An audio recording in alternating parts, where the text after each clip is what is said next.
अजामिळो नाम महीसुरपुरा चरन् विभो धर्मपदान् गृहाश्रमी गुरोर्गिराकाननमेत्य दृष्टवान् सुधृष्टशीलां कुलटां मदाकुलां स्वदप्रशान्तोऽपि तदाहृताशयः स्वधर्ममुत्सृज्य तया समारमन् अधर्मकारी दशमी भवन् पुनः ददौ भवन्नामयुते सुतेरतिं समृत्युकाले यमराजकिङ्करान् भयङ्करां त्रीनभिलक्षयन् भिया पुरामणात्वस्मृतिवासनाबलात् जुहावनारायणनामकं सुतं दुराशयस्यापि तदात्वनिर्गतत्वदीय नामाक्षरमात्रवैभवात् पुरोभिवेदुर्भवदीय पार्षदाः चतुर्भुजा पीतपट मनोहराः अमुं च सम्पाश्य विकर्षतो भटान्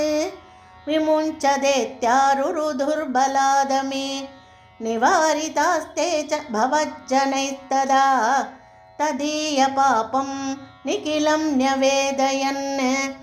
भवन्तु पापानि कथं तु निष्कृते कृतेऽपि भो दण्डनमस्ति पण्डिताः न निष्कृतिः किं विदिता भवादृशाम् इति प्रभो त्वत्पुरुषा बभाषिरे श्रुतिस्मृतिभ्यां विहिता व्रतादयः पुनन्ति पापं न लुनन्ति वासनाम् अनन्तसेवा तु निकृन्दति द्वयी इति प्रभो त्वत्पुरुषा बभाषिरे अनेन भोजन्मसहस्रकोटिभिः कृतेषु पापेष्वपि निष्कृतिः कृता यदग्रहीन्नाम भयाकुलो हरेः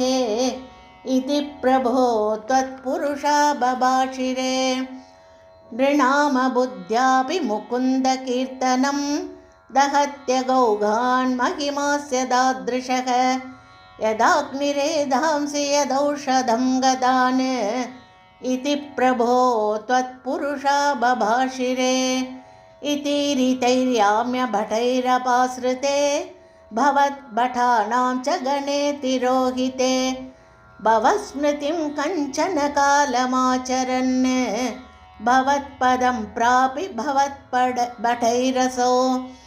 स्वकिङ्करावेदनशङ्कितो यमः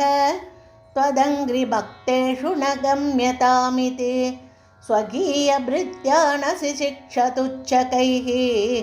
सदेव वातालयनाथ पाहि मां सर्वत्र गोविन्दनामसङ्कीर्तनं गोविन्द